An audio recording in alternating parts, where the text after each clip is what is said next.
paano nabago ang buhay mo? Siyempre, nung time na yun, 94 ako nag-start, mag-artista. At this 92 happened ako 95. nag-start mag-modeling. So, 94, 95 to. So, 1 year na ako nag-artista. Siyempre, puro support yung mga roles ko.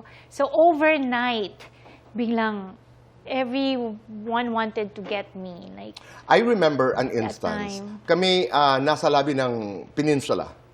Oo, 95, after the commercial came out, a couple of months after the commercial came out, pumasok ka kasama ang mga kaibigan.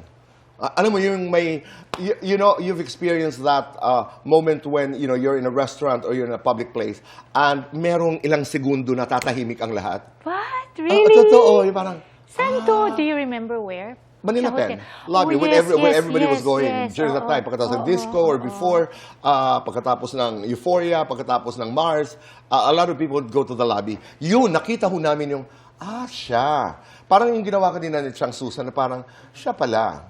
Oo, Siya pala. Maganda pala talaga Itaas siya. ang kilay. Thank you, thank That you. really That's changed nice to your life. hear. Yes, I would not forget.